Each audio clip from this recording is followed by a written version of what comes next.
Hello and welcome to In Control, the first podcast on control theory. Here we discuss the science of feedback, decision-making, artificial intelligence, and much more.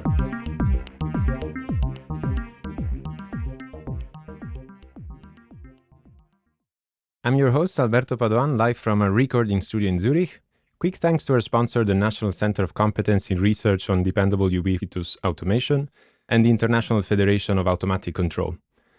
Our guest today is Stephen Boyle, Samsung Professor in the School of Engineering, Department of Electrical Engineering from Stanford University. Welcome to the show, Stephen. Thanks, Alberto. I'm very happy to be here. Well, Stephen, there's a million different ways that I could start this episode. You are one of the most well-known researchers in our field. You're ranked among the top 10 researchers in research.com in the engineering and technology scientists ranking. And according to Wikipedia, you are well known for convex optimization. But I wonder whether you still identify as a control theorist. That's a good question. Actually, I do. Control was maybe not quite my first field, but it's essentially the field that I grew up in intellectually. So I absolutely identify as someone in control. I do sometimes cringe at the theorist part of it. Brings back bad memories and things like that. But control, absolutely, I do identify as a control person. Yeah, because your first degree was in mathematics. That's right. From Harvard University, is that right? That's right. My undergraduate degree was in pure math. And I even went off to Berkeley for a PhD. I entered in pure math. But within a year, I had transferred to EECS.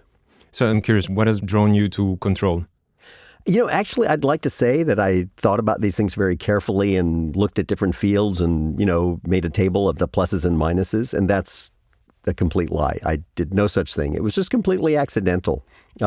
I had been in pure math, but I was getting an inkling that I wanted to do something more applied. And I went over to take some classes in EECS at Berkeley. I took classes from people like, Eugene Wong, Praveen Varaya, Charlie Desor. Now, I thought this was just a random sampling of classes. Of course, it wasn't. These are some of the most mathematical and brilliant people in, the whole in the whole area. And I thought, wow, this is awesome. So I transferred to EECS in my second year of my PhD program. Yeah, and I think I was also reading on perhaps the Control Systems magazine. You were touring. That's true. And you were involved in a rock and roll band? I'm not sure. Yeah.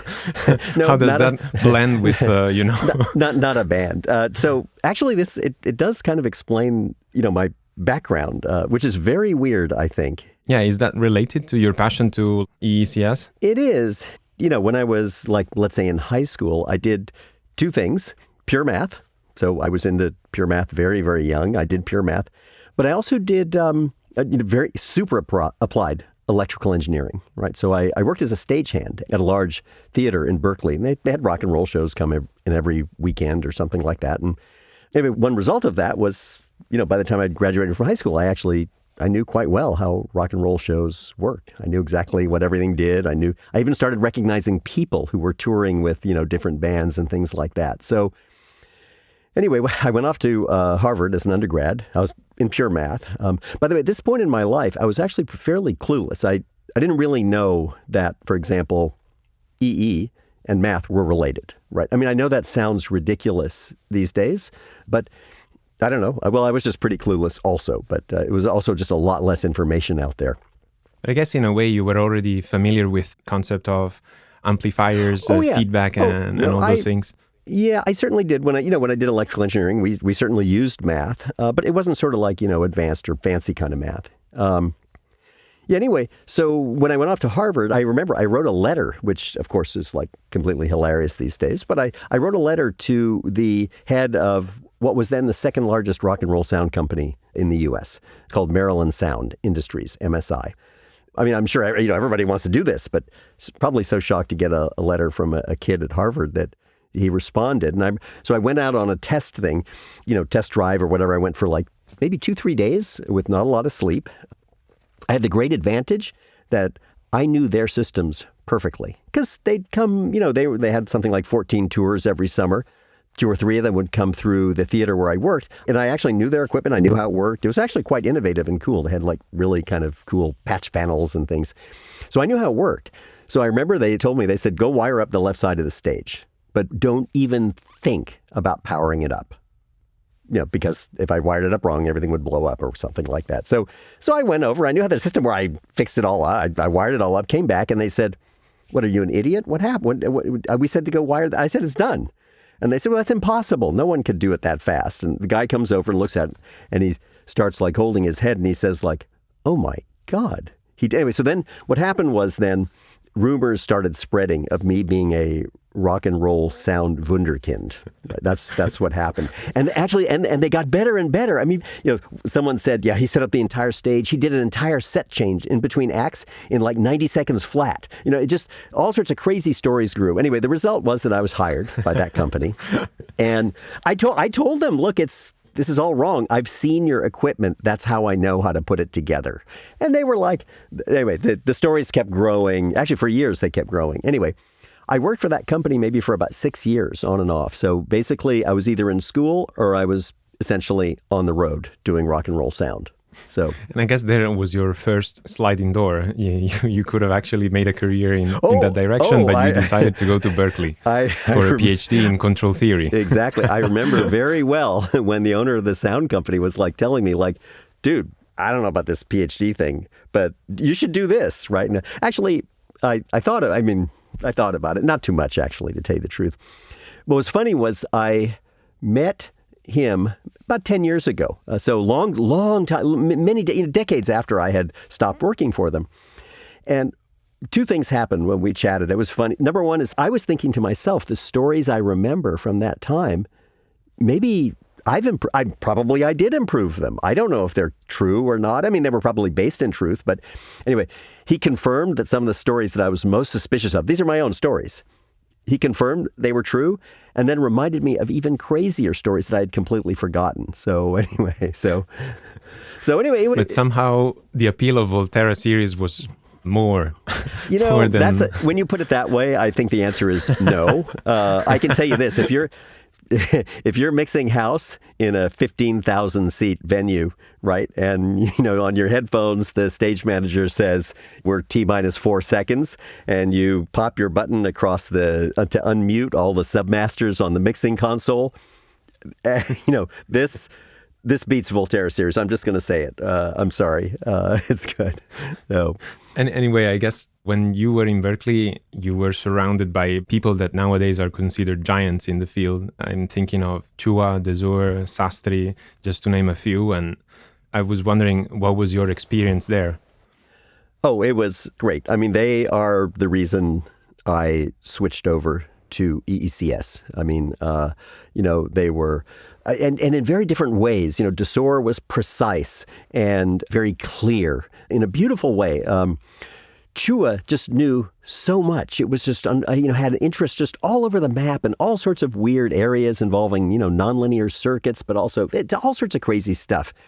And then Shankar Sastry was amazing. He was this kind of young, I think I called him a child professor because he really was. I mean, he was just a kid. Had just an infinite amount of energy. These three were just, if you take the convex hull of these three, it's very impressive. Let's put it that way. So, yeah, they had a big influence on me. And your investigations there were, as you mentioned, fairly theoretical. I mean, yeah. In doing my homework for this podcast, I was checking your first paper with Leon Chua, I believe, on the passivity criterion for LTI endports. Mm-hmm.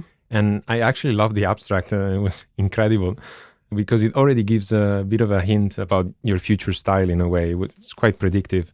Yeah. You say there existing proofs of the passivity criterion for linear time invariant distributed ports are either incorrect or too involved. Right. Requiring the use of advanced mathematics such as distribution theory. This paper presents a simple but completely rigorous proof using only basic real and complex analysis. I think that's wonderful already. That's great. Now, now, in my defense, I will say that was at the very beginning of my transition from math to EECS. I guess a lot of people think about, what are the good parts about math and why should you learn some and stuff like that. One aesthetic in math is simplicity. I mean, Occam's razor. Yeah, some people make stuff really complicated. And, there's stories, possibly even true, of Russian mathematicians who spend 7 years working on a paper, and someone says, why? And he said, the proof used to be 7 pages. Now it's 3/4 of a page. Now I'm happy with it, right? And so so there is this very clean and lean aesthetic in math. And I think it's actually guided me. I'm very attracted to it. I won't say I'm not, right? I think it's very cool. You think that's the use of theory in practice, or is there... Oh, I think that's precisely the theory, right? I think that's exactly the idea. I think that, I see a lot of people who imagine that theory is used in practice like this, right? Like I go grab a theorem from a journal and then I apply it or whatever that means. I don't even know what that means. But the point is, that's completely wrong, right? I'm not aware of any theorem that's actually used in anything. I mean, maybe in some kind of, number theory or something, but it doesn't matter for cryptography. But other than that, I'm not aware of any. So in my opinion, the real value of math in applied settings, control being one of them, just one of them, is what it gives you is clarity of thought. And that's extremely important in practice. So let me explain that, right? If here we are in Silicon Valley and people build stuff and, I could get one team and say, go build this thing. And with a lot of high-level tools now, you can bang something together that looks like it's working. I mean, there's kind of a UI and the app works and something happens. But there's another style, and I've seen other people do this. It's just beautiful. People who think about it very deeply, often trained in things like math or something abstract, and they don't do anything for a day or two, right? After a day or two, they look up and they go, hey, you know what?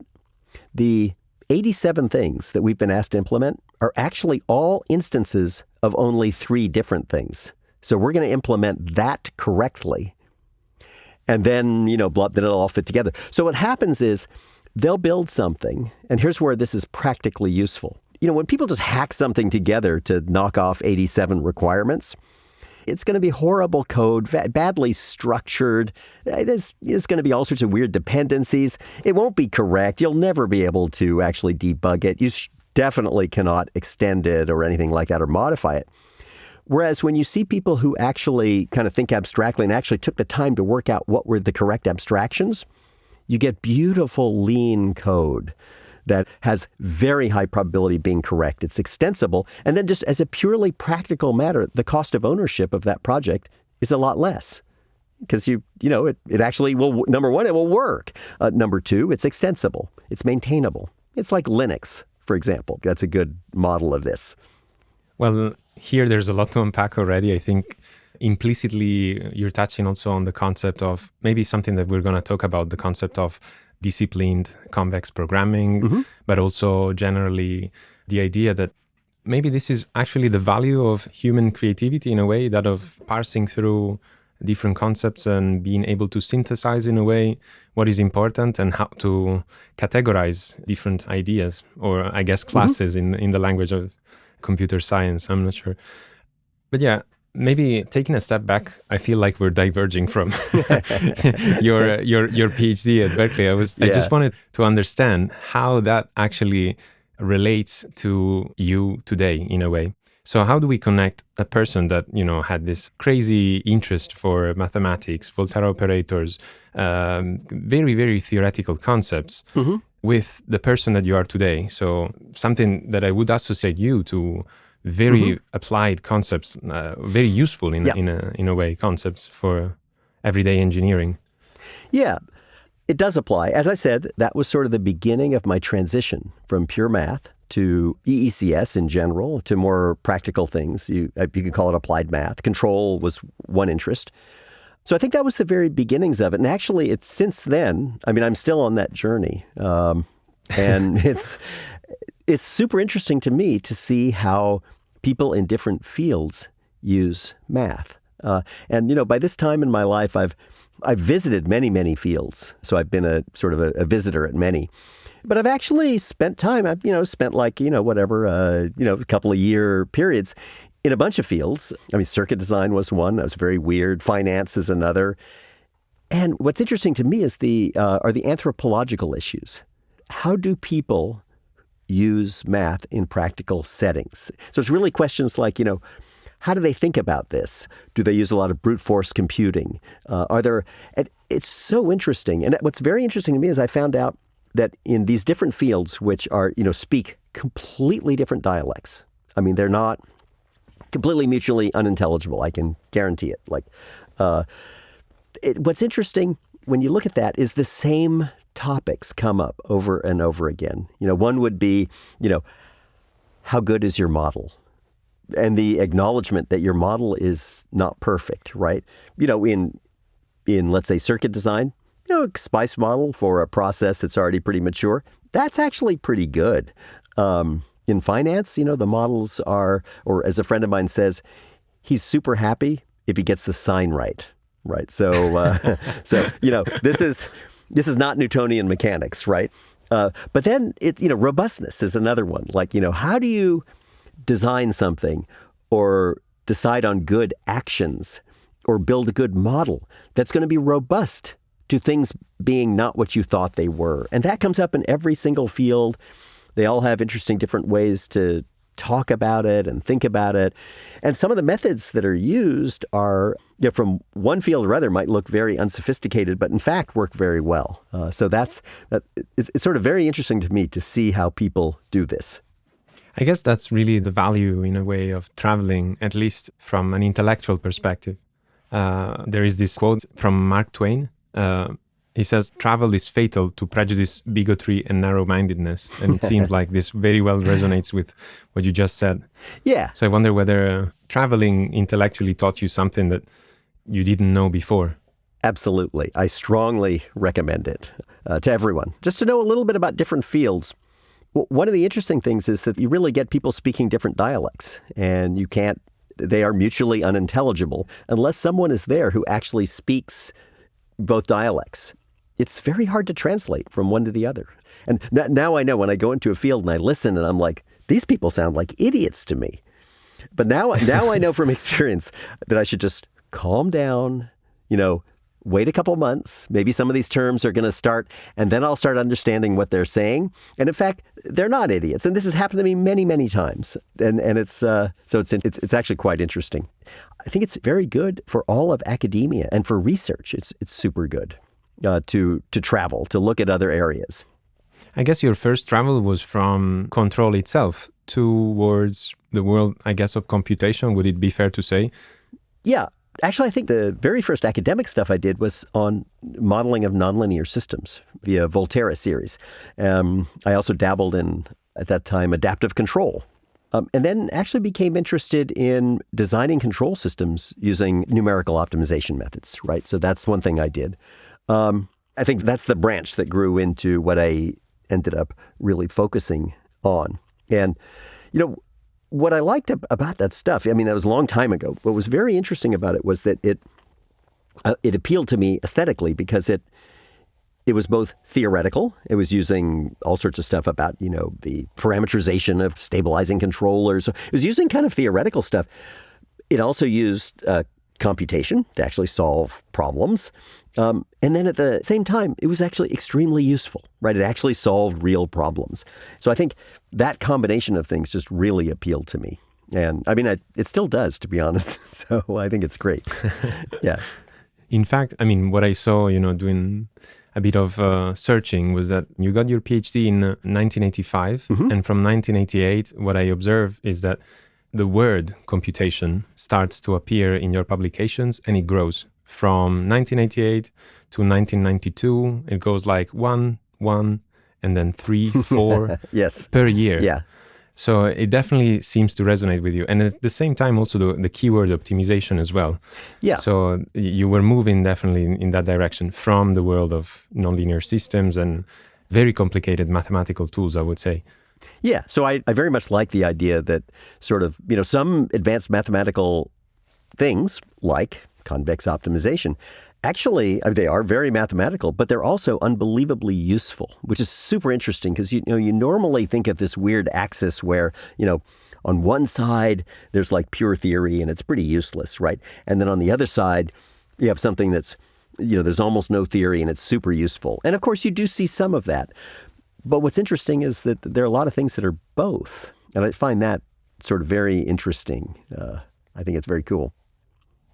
I definitely wanted to talk about this topic. Both of your most well-known publications, or books rather, Linear Metrics Inequalities in Systems and Control Theory and Convex Optimization, are masterpieces in this domain, and they both involve quite a bit of convex optimization, and they do turn into something that is incredibly useful. And that's perhaps also reflected in the success, at least in terms of citations, if we take that as a measure.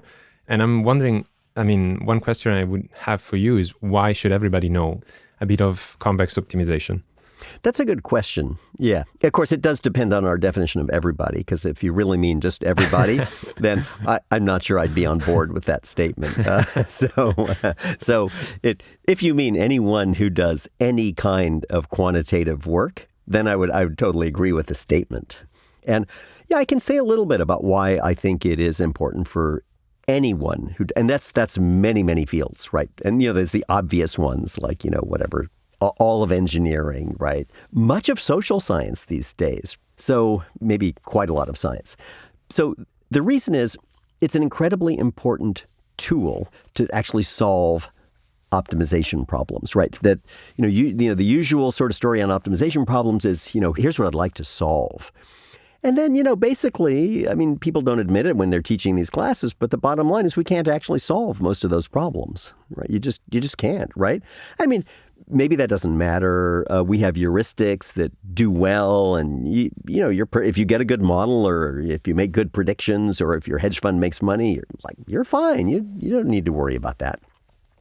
But the fact is, there's a group of mathematical optimization problems that we can solve numerically via computers really, really well. I used to go around and say things like, the great advantage is you get the global optimum. There's no apologies. You don't have a little star and a footnote. And the footnote, when you say, I minimized this, and the footnote says, well, maybe, or maybe I didn't, or something like that, right? So I used to do that until actually I remember I met someone who was a senior executive at a large semiconductor firm. So I was chatting with him, and I said, look, this is the best design of this thing and that there is. And he looked at me and said, how could you possibly know that? How could you know? And I realized, for a normal person, that's the correct response. What hubris, right? What would cause a person to say this is the best there is, right? And I said, I started my usual spiel, which was like, hey, look, basically, it has to do with the mathematical properties of the functions involved. And I'm blabbering on. And he just puts his hand up and says, stop right there. And I was like, well, what is it? And he said, look, fine. He said, but that's only the best design for this particular circuit configuration. And I was like, yeah, you're right. And he said, but there's lots of others. How do you know there's not another one? And I said, you're right. And then he said, now you be quiet, and I'm going to tell you what's useful about convex optimization. So here I am being lectured by a senior circuit designer. So it turned, by the way, and he says to me, look, I don't care about your global stuff. Who cares? If you do real engineering, nothing is global. And I didn't even know what that means. And I said, okay, granted. And then he says, look, here's what's useful. When you solve these things, you don't need a starting point, number one. Number two, you don't need to babysit the algorithm. Wow. And he said, we've looked at a lot of these algorithms that, do circuit design and stuff like that. They require a starting point, right? He said, then they take off and they'll go from a good design to a quite good design, right? And he said, do you know what we call a good design around here? And I'm like, no, what? And he said, done. He said, we are under unbelievable, business pressure to get things out there. Once you have a good design, we don't want to get another 15% of performance out of it. We want to tape it out. So I listened and I realized oh my God, he's totally right. And what's interesting is how where it goes in control. So in control, if you embed a convex optimization solver in a control system, as you might do in MPC or for actuator allocation, it's not a question. It's not like the fact that you're getting global optimal. Who cares? What matters is these algorithms can be made so reliable that they can be embedded in systems with absolutely no oversight that solve things 1,000 times a second in safety critical things, and they just don't fail. That's actually the real value, I would say, right, of this. So anyway, I think a lot of practical values. They're not the obvious ones that maybe I thought when I was young. Let's put it that way. I find very interesting the fact that you really interfaced with the industrial world and really hardcore levels. I was reading that your CVX Gen, which I'm sure we're going to talk about later, has been used in SpaceX missions recently. Yeah. And I was wondering, what was your experience there? Like thinking about the cultural difference, if you want, between the world of academia, in which you presumably live, but also the other world, the real world, in a sense. Yeah, so that's interesting. Actually, it wasn't used recently. It was used for every single one, from the prototypes through, it's just in production now. Super interesting. Yeah, so, and to be completely clear about that, how much I had to do with it was very, very little. It was my student, Thomas Lipp, and Lars Blackmore, who were the ones who really pioneered these things. It's wonderful to see these things realized in very sophisticated settings, and also to deliver incredible value. You know, classical control and things like that just wasn't going to cut it for this, right? So that was very gratifying. I mean, there's been a lot of others, you know, in areas like finance and control and energy management, that it's very nice just to see people using this stuff. I mean, I remember once I went to Tesla and some people who ran their grid scale storage products. It's very cool, right? They have a giant cargo container full of batteries. They have a Raspberry Pi, and on it is running CVX Pi. Wow. And they told me, actually, it's very funny. I told them, they told me the problem. I listened. It wasn't quite convex, but there's a street fighting trick, you know. So I'm sitting there, and they finish, and I said, well, how do you solve it? Expecting that I'm going to have to tell them this trick. They proceed to then tell me precisely the trick and articulate it perfectly. And I'm like, whoa, how did you guys figure that out? And then they looked at each other, they looked at me, and they said, we took your class. So I was like, okay, good. So I was quite proud of that. And actually, it's one of those things where I said, well, so you don't need me. That's great. This is awesome. And thanks for showing me this. So I was very gratified that it happened. And maybe talking about convex optimization and your classes on that, I mean, I'm sure also we're going to talk about teaching later, because you're the author of a legendary series on convex optimization on YouTube that is free access. And there's definitely a lot to talk about there as well. But I was trying to trace back a history of convex optimization somehow. And of course, the concepts of convexity go all the way back to, you know, Euclid, Archimedes, and optimization. We can trace it back to Fermat, Lagrange, and blah, blah, blah. Oh, yeah. But I was wondering whether the actual start of convex optimization should be pinpointed to linear programming, simplex algorithm, Danzig, and then it seems like a very recent theory. I think that's right. The theory of convexity was codified maybe around the turn of the last century, right? So that's when you would get, you know, but of course it had been used before that. I mean, we still see fields where people are using essentially convex optimization and either don't know it or don't point it out, right? So you look at something and go, oh, that's just the conjugate of that function, like, or something like that. And so the ideas were there, actually the inequalities were there. It just got a common name, you know, around the turn of the last century. Now, it was pretty much a theory then, because computation was very limited. But starting, you know, around mid-40s, I would say, is when things get interesting. And that coincides precisely with the development of the digital computer. And, you know, it wasn't long after, I mean, if you think about Danzig coming up with, you know, a simplex method for linear programming, it was not that long after the development of the first actual computers, right? And I remember I actually overlapped with him at Stanford when I first came. And I remember him telling me something like that it was a huge big deal to solve like a linear program with like 30 or 40 variables, which, you know, is laughable now. But he said that it was a lot of effort. And when they did it, they all like, you know, they went out and had some beer to celebrate. I mean, it was a big deal. So it was one of the very first applications of digital computers. But if I were going to say, you know, when does the, I mean, from a mathematical point of view, you'd have to say end of the 19th century, right? But from the practical point of view, I think you'd have to say around 1950. 1950. Yeah. And I guess then the developments were the most important ones were the development of the interior point methods, I guess. And yeah, then that's ellipsoid method, probably. Yeah, those are later. Yeah.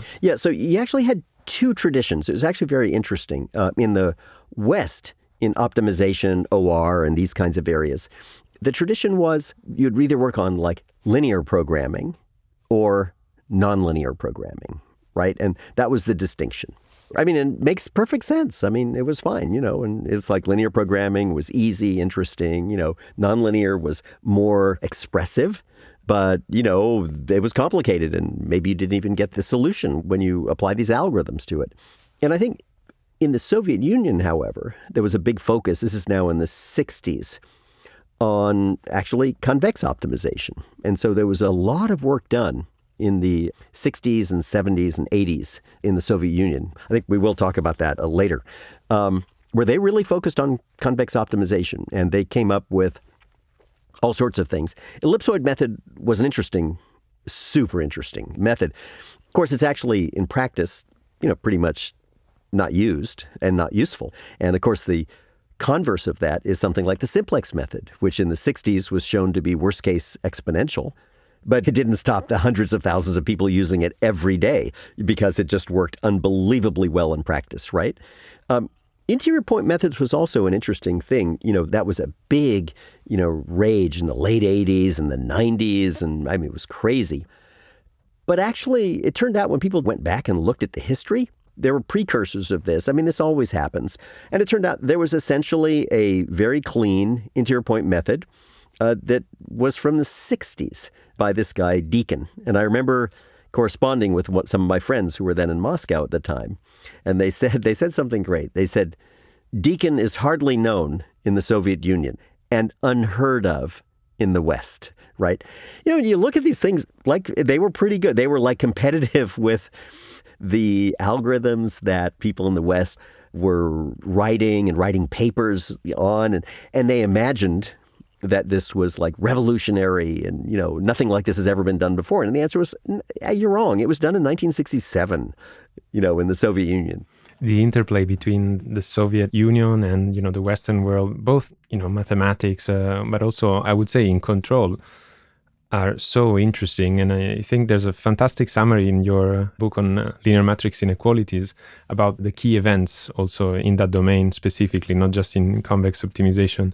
And there you actually write that it is fair to say that Yakubovich is the father of the field of LMIs, and Lyapunov the grandfather of the field. Yes. But the new development at the stage where you write the book is the ability to directly solve That's right. general LMIs.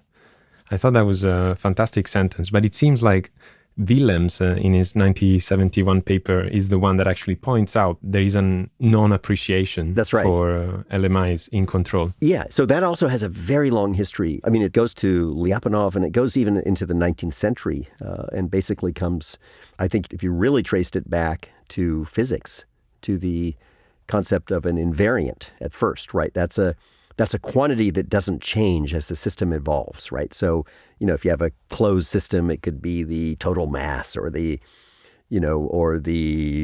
total energy or the angular momentum about some axis or something, right? And then it doesn't take much to generalize that to put an inequality there and to say, how about a dissipated quantity? That's a quantity that's always decreasing along trajectories of a very complex system.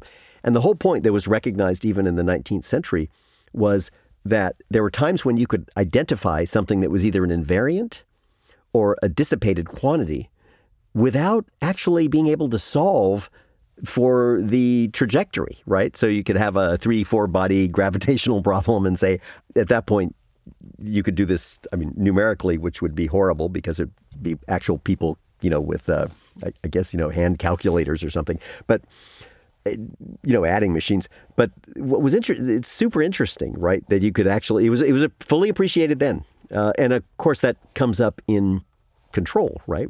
Where you'd say, I can't write down what the trajectory of this is. He says, but I'm about to prove to you that it's stable. And, in control, we don't even think about that because it's a part of control, that idea.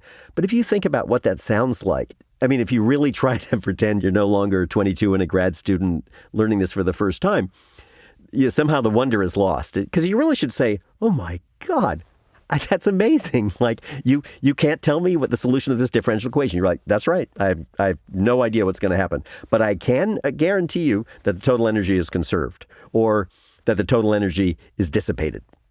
It's kind of cool, right? I think you have to admit. It's incredible. And I wonder whether you think this is the most important concept. How do you look back at the book on LMIs? Yeah, I think that's right. I mean, that's the essential concept, which, you can trace back to the 19th century, specifically for linear matrix inequalities, which basically looks at quadratic functions that are these quantities that either decrease or invariant. Usually in most interesting applications, they're dissipative, right? They decrease. And, in the 40s, people had worked out like really cool ways to solve these inequalities, right? Very simple ones, right? And there were graphical methods. You'd literally get out some graph paper and draw some curve. And, if it stays away from some point in the complex plane, then anyway, that was one. There was a connection to control figured out with things like algebraic Riccati equations. But I think the really interesting thing, and as you say, Willems and others, had already observed this, is that in the 70s, I think there were some papers in the Soviet Union about directly solving to find one of these, dissipated quantities or a so-called Lyapunov function by numerical methods, which is, I think, it's not a huge thing, but it's pretty cool, right? Up until that point, the way look, let's think about the way people find Lyapunov functions, right? That one is you start with physics and you say, well, let's just add the kinetic energy plus the potential energy. And that doesn't work. You add another term or two and then voila, it worked. You got something, right? Another method would be from optimal control. So you'd write down an optimal control problem and you'd work out, let's say, the value function of it. So these were the traditional ways, right, through analytical methods and other stuff. Anyway, so it's really interesting, the idea that you could actually compute them. And that's where I think convex optimization comes in, right? It turns out that in a whole lot of cases, you can actually compute these Lyapunov functions using convex optimization. And I think that's super interesting. By the way, I think it's under, I look back at that book now and I'm a little bit horrified. Why is that? I gave it to somebody the other day who was interested. I said, take a copy, but I had to warn them. I was like, look, full disclosure, it's really technical and it's weird and all that. And it predated the term semi-definite programming. So we have some bizarre name for it, like the eigenvalue problem. Anyway, so I just said, look, just heads up, this is not a fun book. But I do think actually a lot of that stuff is super useful and actually hasn't been fully explored. So I'm actually wondering, do you think that is the last word on the topic, or do you see a future for?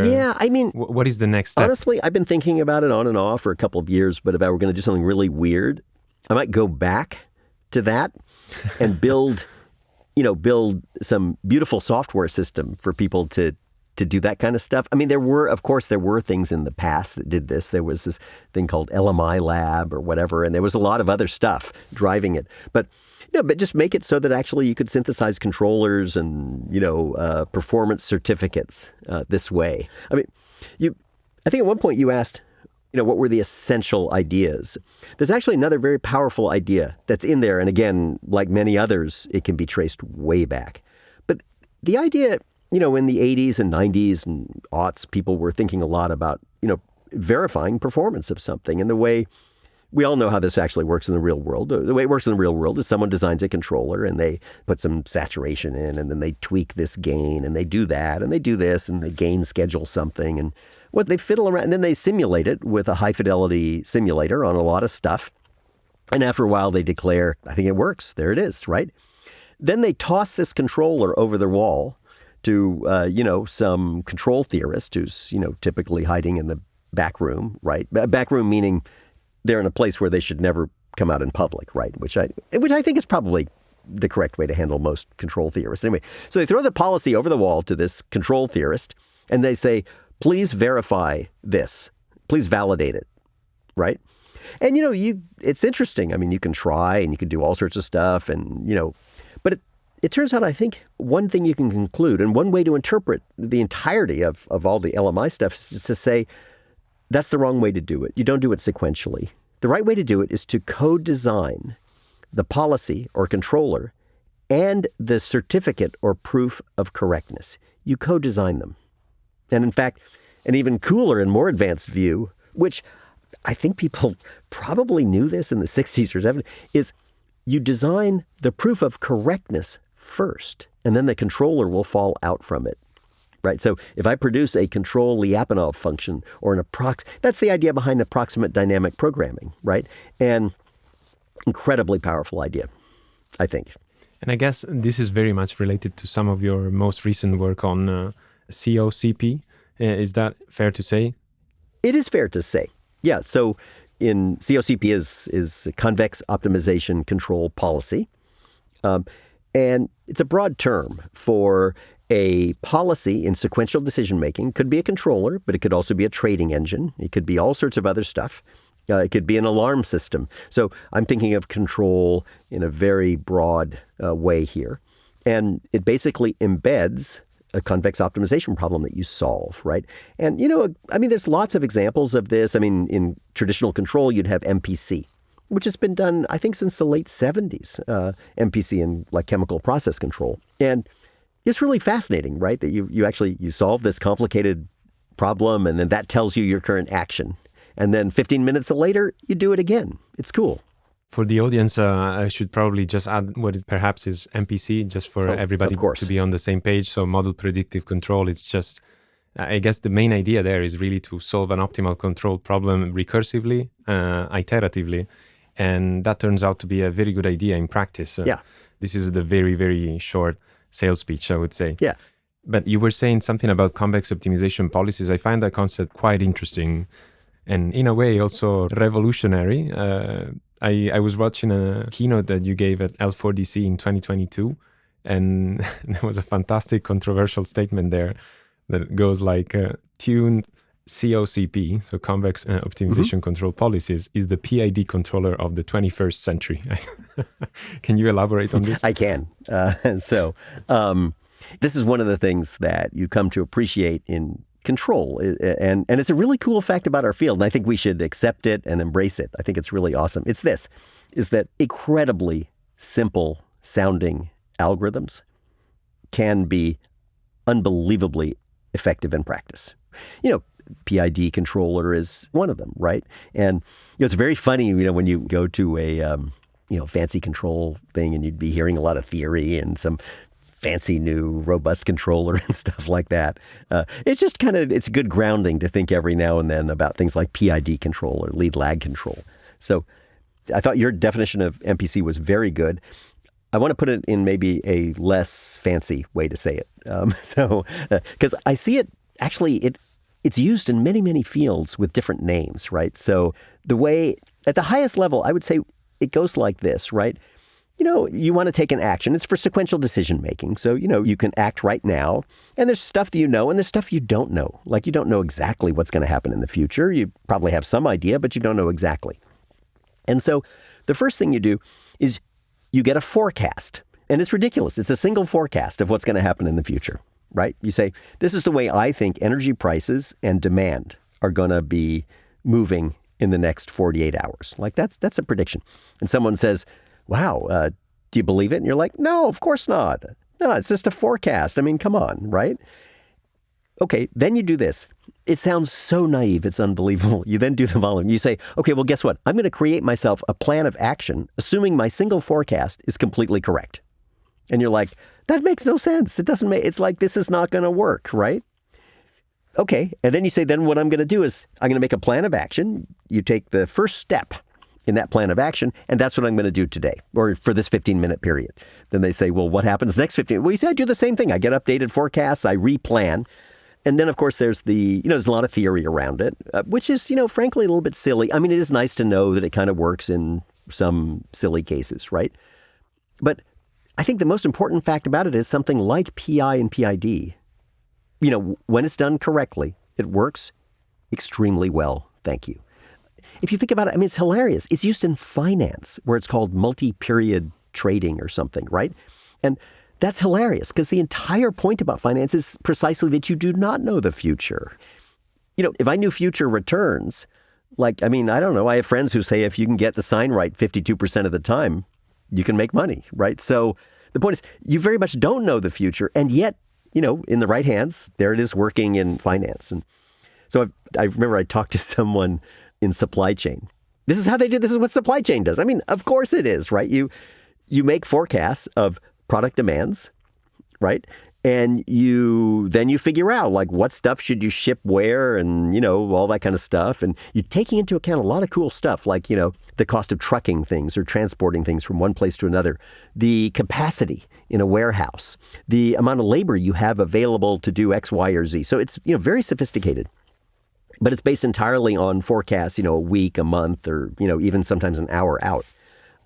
It does seem to be the most intuitive thing to do, actually. It is. And I remember I talked to someone who's an expert on supply chain stuff, and I said, what do you call it when you make a forecast, then make a plan of action pretending that your forecast is correct, take the first step, and then repeat the whole thing one time step later? I said, in my field, we call this, model predictive control, dynamic matrix control, receding horizon control. I said, we have lots of names for it. What do you call it? And he just stared straight at me. And he said, yeah. I said, like, what in supply chain? I don't know that dialect. What do you call it? And he just looked at me and he said, we call that supply chain optimization. The point being, like, what else would you do, right? Like, what else could you possibly? So it was cool. And I also had a hilarious conversation with a friend of mine who is a CFO of a company. So we're just chit-chatting, about what CFOs do. And guess what they do? He said, basically, by the time we finished talking, he said, that's 80% of my job. That's what I do. It's just, he said, now I know the name for it. It's MPC. Yeah, he said, look, here's what I do. I get multiple forecasts of, demand for our product, costs, right? Yeah, I know we're opening a new facility in Austin next year, and that's going to cost X. We forecast, revenue, we forecast growth, all sorts of stuff, like many quarters out, like 6-8 quarters out, right? And he said, yeah, we don't believe those. He said, in fact, we typically make 3 forecasts, right? Kind of a median one, kind of a poor outcome, like, low revenue and high expenses, right? And then, a one they sometimes label bliss, which is like the optimistic one. Yeah. And then he said, we make a complete plan. I present it to the board. That's what we do. And no one on the board believes that your revenue forecast 4 quarters out is going to be right. No one believes that. No one. So, but the cool part is everyone understands you do this plan so you don't do something now that's going to put you in a bad position in the future. And that's really the essential idea. That's crazy. I mean, this seems to apply to at any scale in a way, also like at a political scale, for example. It does. Or in many other domains. But maybe just to go back to convex optimization control policies, how do those relate to, let's say, MPC that we just discussed right. Extensively and other things that we mentioned before? MPC, model predictive control, is simply an instance of a convex optimization control policy. It's a policy where you solve a problem to decide an action. And, in this case, you solve it over a horizon. There are a lot of others. I mean, one is proximate dynamic programming is another classic example of that. But there are lots of other things where, a lot of these things have parameters in them that you can use to tune, right? This is not at all unlike PID, where you have 3 parameters to tune. You have a lot more than 3 parameters to tune in these things. Actually, that's not true. In some cases, you would have hyperparameters, and there might only be a few, right? Like if you're doing finance, you might have a term hyperparameter that scales the risk cost, or another hyperparameter that scales the transaction cost, right?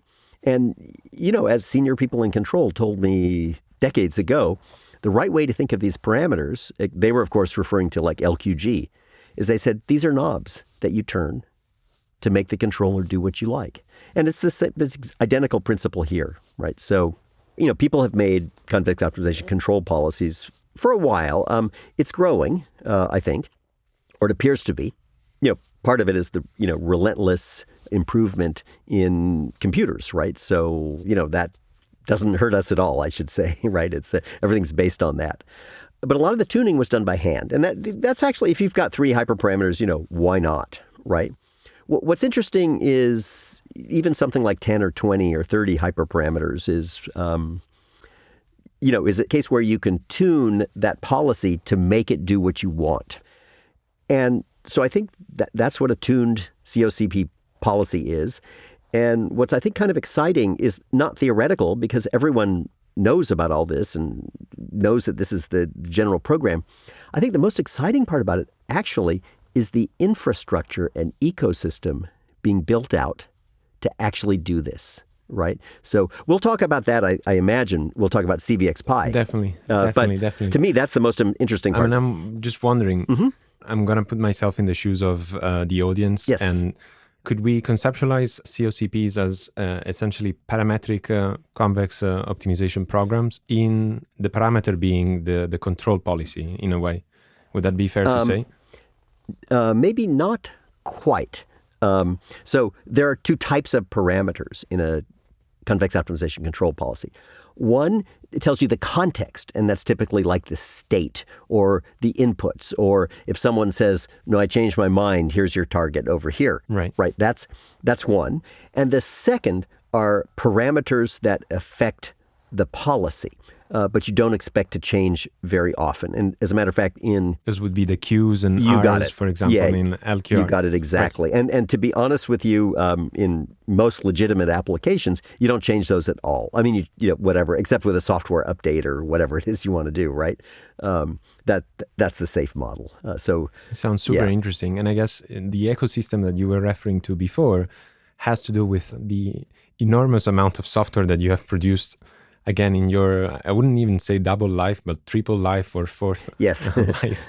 So your first endeavor in that direction, I guess, was CVX in 2008. That's right. Mm-hmm. But then it sparked into a whole, as you said, ecosystem of different types of frameworks. So for example, CVX Gen, CVX Pi. You also have a Julia version as well, yep. CVXR, OSQP. And I'm pretty sure I didn't mention even half of them. Is that right? You're right. You didn't. It's okay, though. It's fine. I'm curious there. I mean, I guess this is also the result of your interest in how to apply all the theoretical concepts that you developed. Yeah. But also, what the concept that I found most interesting there was the idea of disciplined programming, convex programming. Right. Can you elaborate on what that concept means I for can. our audience? Yeah. So, you know, I was going around being a pain in the ass to people about convex optimization, both before the development of these tools and after. And it would go like this. I think about it now, it'd be awful. Like I'd go somewhere and someone would say like, okay, here's my problem and I want to do X, Y, and Z. And I'd come up to them afterwards. I'd say, hey, guess what? Your problem's convex optimization problem. And they'd say, so? And I'd say, so it means we can solve it. And they'd say, so how do I do that? And the truth was, in those days, it's kind of a pain in the ass, right? Because you have to, write. I said, well, you just get yourself a grad student and, have them write up all this horrible code, and it's hard to debug, and translate it to some standard form. Then you link it to some solver, whatever at the time, So it just wasn't that easy. And I remember a lot of times, even when I had come up to someone and said, look, we could just solve your problem, a lot of those people just thought I was a crazy person, but that's another story. But even the ones who said, yeah, I think you're right, the barrier to entry was just too high. It just involved, tons of coding in C and C++ to link something and all that sort of stuff. So the idea behind disciplined convex programming is, the short description is this. It is a system for basically normal people, or relatively normal people, to be able to specify and then solve a very wide variety of convex optimization problems, right? So the contract is very simple. It's this.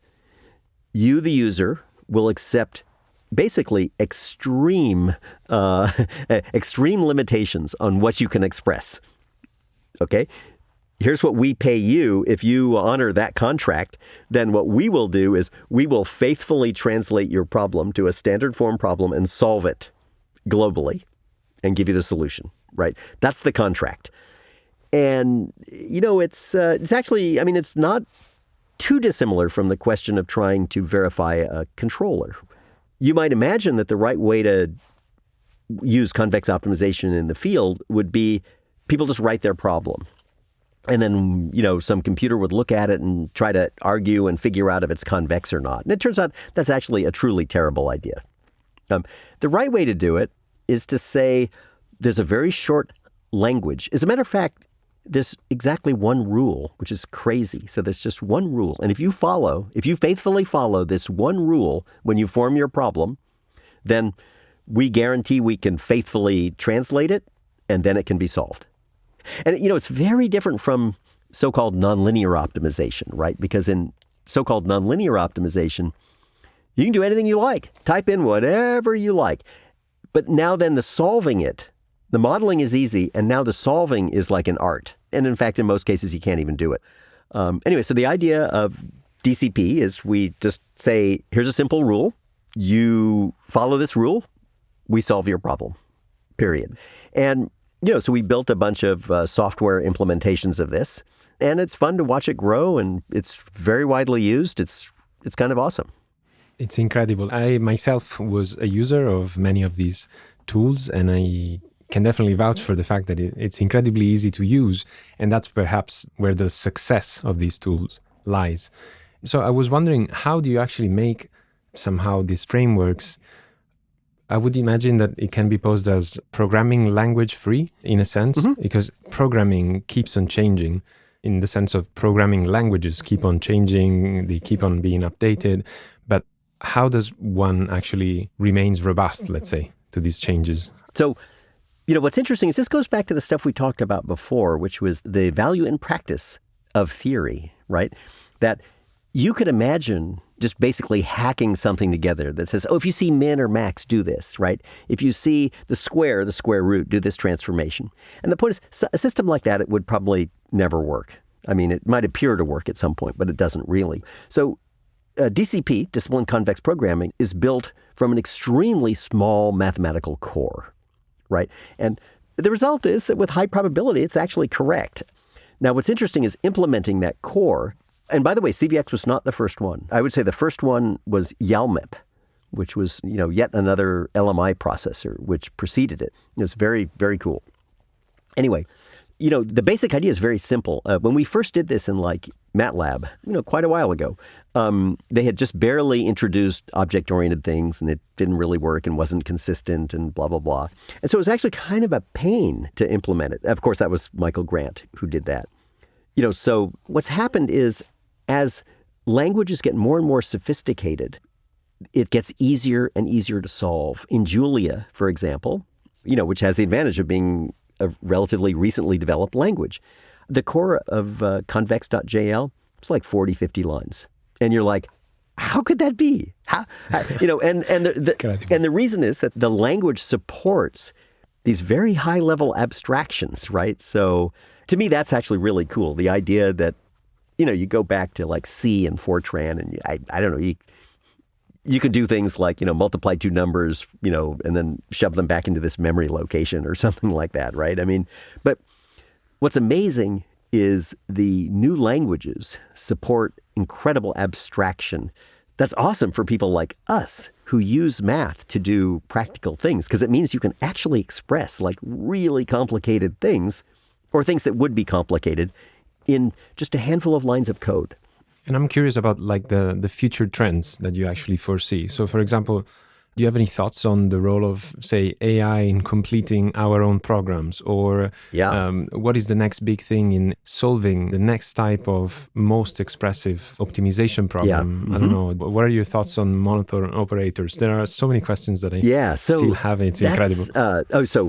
First of all, things like, ChatGPT is amazing, including the code generation portion of it. It's actually amazing. It's awe-inspiring. And it's super interesting.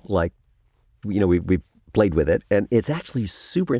What it does is it generates things that sound completely correct and usually are completely wrong. But it's actually, to me, it was even a little bit disturbing, because I usually, in looking at students' work, I usually associate poor writing with being wrong and good writing with being right. And here was very good writing, but the logic and math was just completely wrong. So now, by the way, I don't mean that as a criticism. It's just that, when they were training this thing, that no one said that you should have a very negative reward for asserting something that's false, right? So if it sticks to interpretations and things like that, it's great. And my suspicion is within a year or two, we'll see systems, large language models that will actually do really well and will, generally speaking, not make false arguments. So I think it's just amazing. It is definitely interesting also to imagine different types of uses of these tools, for example, in other domains like music even. Oh, yeah. One can imagine that we could use them for a sculpture, for example. We feed them a bunch of images for 3D printers and then they're going to create something totally new. Yeah, I'm very fascinated as well.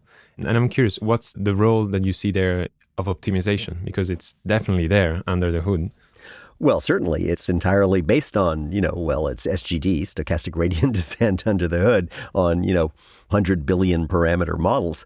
But I know that's kind of a cheap thing. We all know that. We all know that that's how it works, right? And that's not Yes. why it works, although it's a critical component of it. So I think it'll be very interesting. In a way, people were talking about, we build things like CVX Pi so that you can, in 10 lines, you take a little bit of training, and in 10 lines, you can describe in very sophisticated, novel problems and have it solved, right? We have code generation tools like CVX Gen or CVX Pi Gen. That's a newer version of CVX Gen. And then you'd say, okay, I like what I'm seeing in simulation. Please generate me real-time code I can dump onto my drone or whatever it is, right? So I think it's cool to have these high-level tools that will simplify a lot of what used to be basically a lot of work. So actually my students and colleagues were thinking like, this would be awesome. Like you just talk to this thing and say, here's what it looks like. In fact, why don't you go fit a model to the dynamics? And it would do it. And then you'd say, okay, let's make a controller. Show me some simulations with your controller. And you go, no, I don't like it. It's too rough a ride. And then it would add a term penalizing ride roughness, right? And so I can imagine like crazy stuff that would be really cool. And it would eventually just kick out like real-time code you can run on your drone or whatever it is, right? I guess the interesting question then will become again verification. So how does one guarantee that whatever is produced is actually complying with some sort of performance measure that we, the users, specify? Yeah. And I wonder whether we should be content with probability 1 or... Yes. I'm not sure. Yeah. So I guess I have a specific idea about how I think convex optimization and, for example, neural networks should play. They both play incredibly important roles. They both do some things super well, right? And I can give you an example, and I'll take an example from finance, right? Here's something that is just idiotic and does not work. Like train a neural network that goes directly from Twitter feeds to a trade list, literally telling you what to buy and sell. That's like idiotic. Like, why would you do that, right?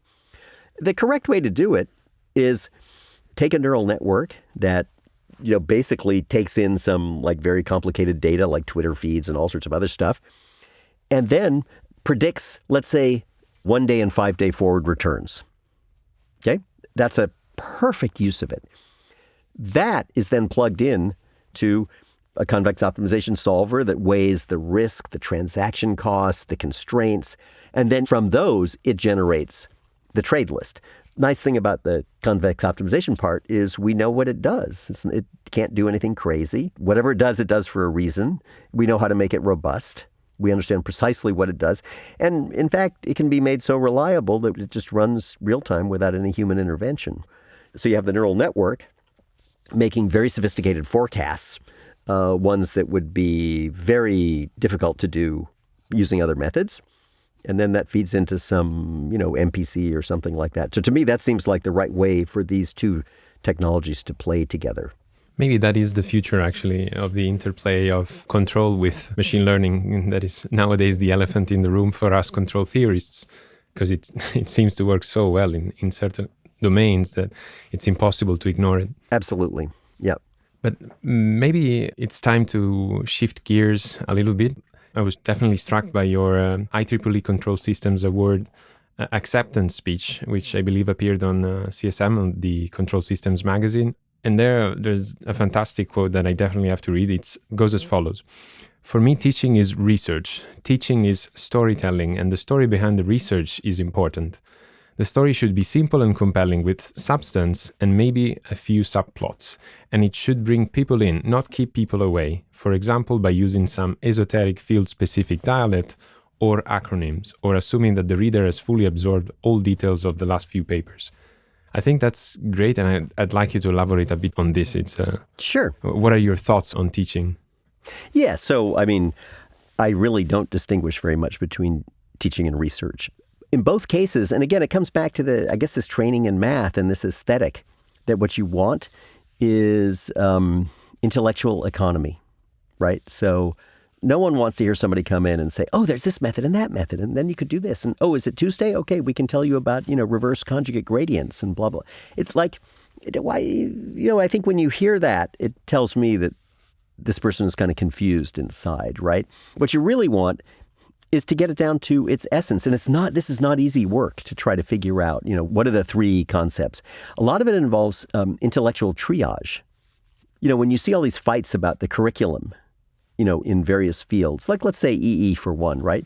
And someone would say, well, we can't throw out that topic and we can't throw out that topic because we taught it for 100 years. But we have to teach these new topics. So, and then you end up with this kind of, garbled thing. So you really have to do the triage. And the triage really means you're going to let some of that stuff just die. Anyway, so I think once you have a very clear picture of a field or a problem, number one, then you can teach it. So that's the same thing, right? You can actually look at a crowd of a couple hundred people and explain it and have them go, okay, yeah, I get it. And actually, it's a good thing if some of them said, really? It's really that simple? And then you look at them and you go, yep. So I'm sorry to be the one to tell you, it really is that simple. And in this sense, do you have any advice to, like, say, future instructors or future teachers at any scale, I guess? Yeah, I do. For me, teaching is intensely intellectual, right? There's a performance aspect to it, that's also super important. It actually has to do with control and feedback.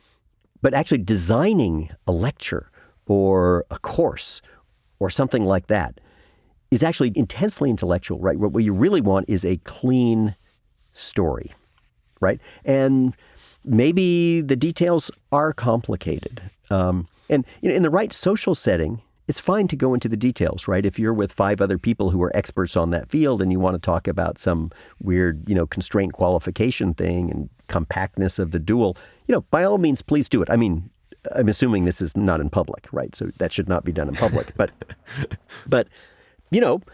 I think other than that, you have to figure out what are the main things you're saying and then organize it. And then it's a whole lot easier to teach then because you're teaching the structure to the students. It all goes back to this aesthetic of simplicity, right?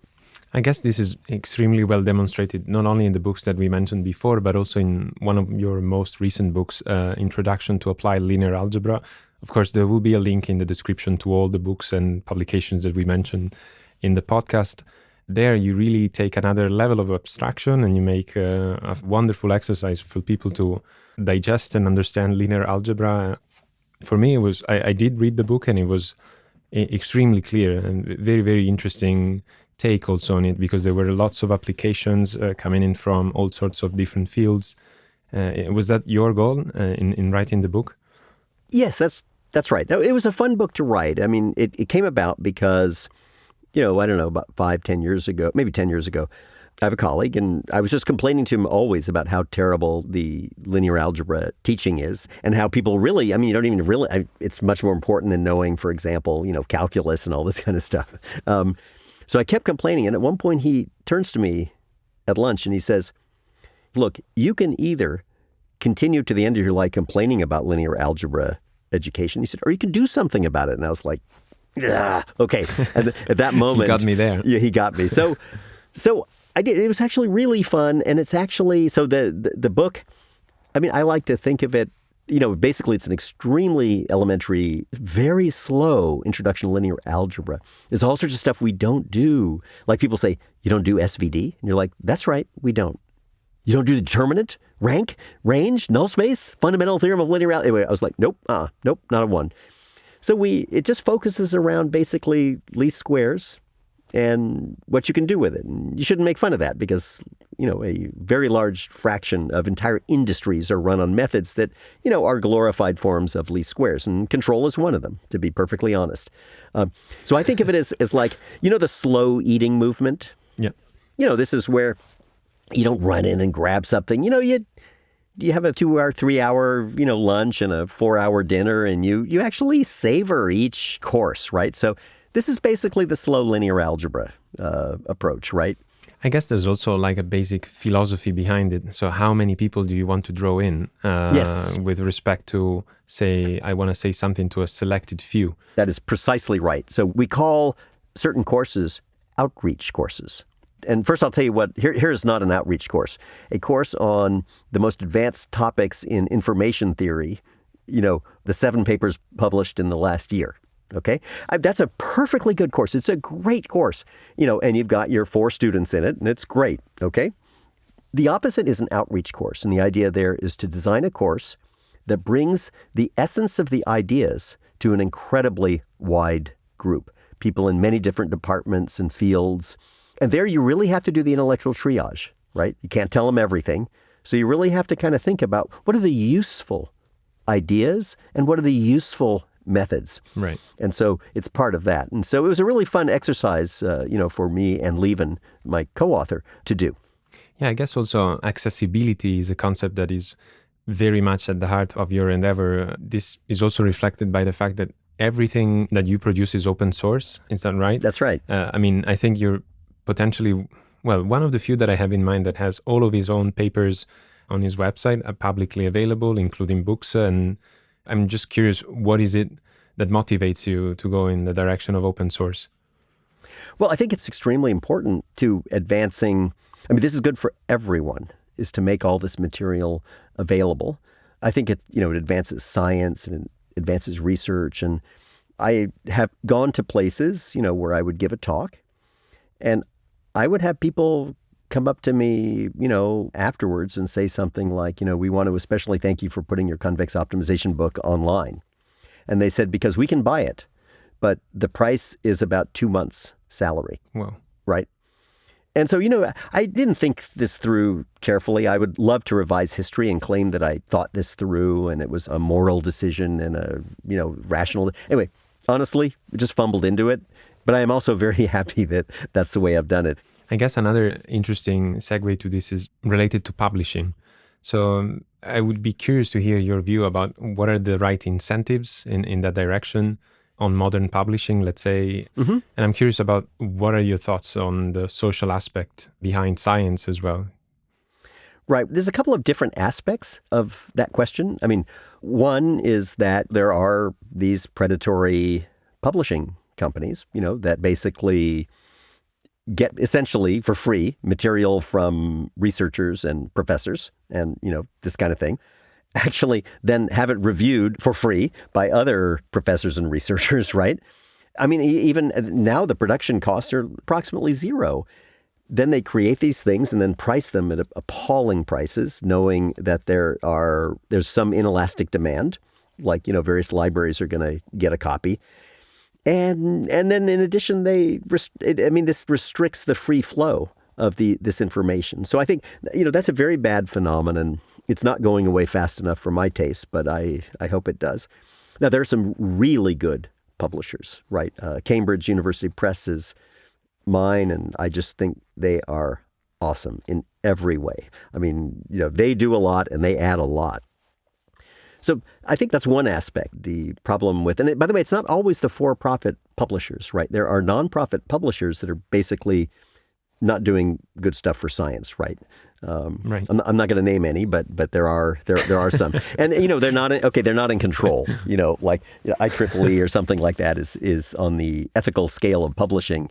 They're on the positive side.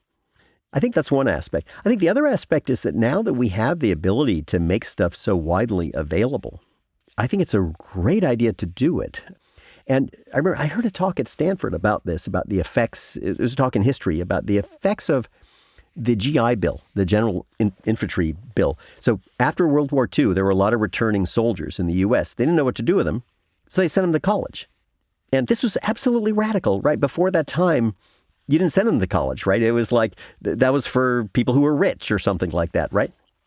And, lo and behold, it turns out that all those people who would not have gone to college, some of them were really, really smart, right? And, so she went on to name how a lot of these people went on to win Nobel Prizes and things like that. I mean, that's not a good end in itself, but still, I think it's that, right? If you find some place where people don't have a lot of opportunities for a wide variety of reasons, the idea that they can, I don't know, I love the idea that somebody could be, right as we speak right now, I'm hoping some kids in various places are reading the linear algebra book. I just think that's awesome. And it's not just a cool thing to do. I think actually there'll be some really good benefits.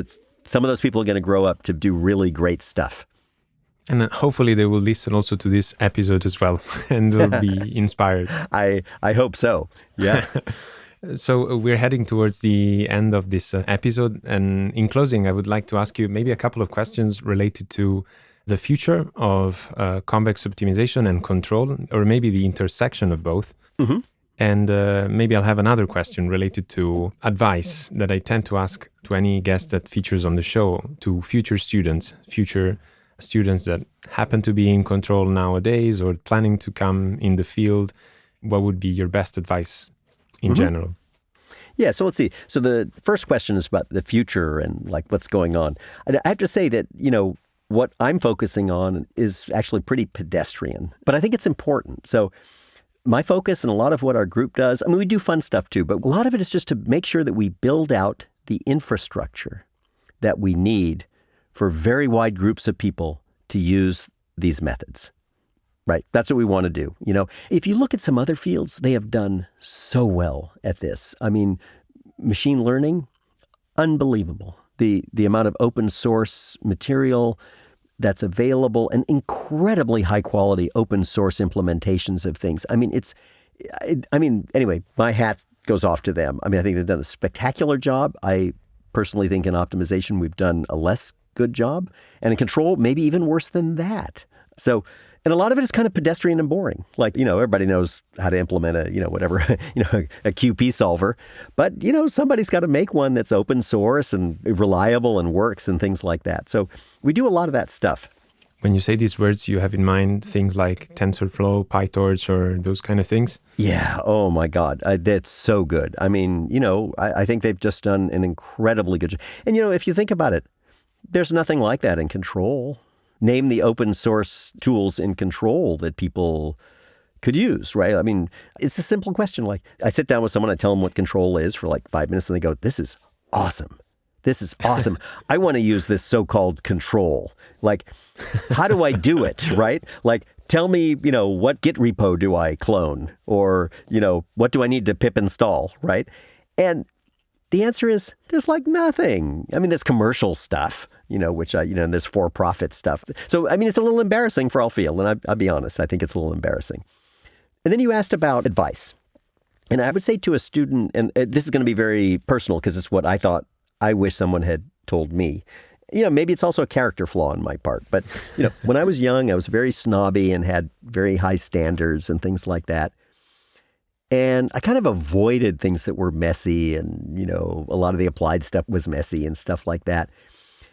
And it was only much later that I realized how rich an experience you can have when you learn all the math, but you also learn a lot about, how it's applied and how does this field work and how does that field work. So my advice to younger people is, absolutely focus on the basics. Absolutely do that. But also, spend a little quality time I think you used the word traveling. So doing some intellectual traveling. Go over to the mountain to the next village and see what they're up to. Maybe if you only go one village, they'll speak a similar dialect. You can figure out what they're doing. And because I just think that's so enriching, when you come back to know how people in different fields use math. I think it's super interesting. That would be my advice. And what do you think is the best way to make this happen in a way? Because it's something that I tend to observe in many, many students nowadays.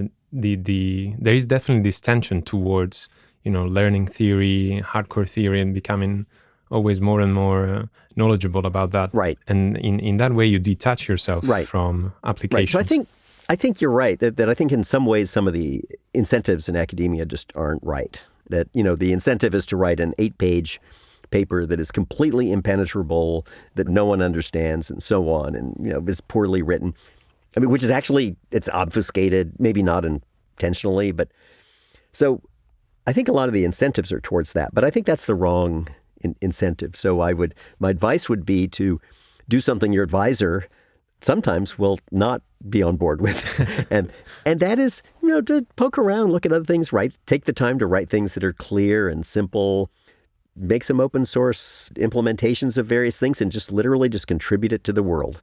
That would be one of my pieces of advice. The other thing is just hang out and talk to other people in other fields and try to hold back on judgment until you've begun to understand their dialect. I wish someone had given me that advice. I think this is great advice. Well, Stephen, thanks a lot for your time. It's been a wonderful journey to chat with you. Thanks for accepting our invitation. Oh, thank you so much, Alberto. I think this is a great idea, and I hope it's going to do a lot of good. It's awesome.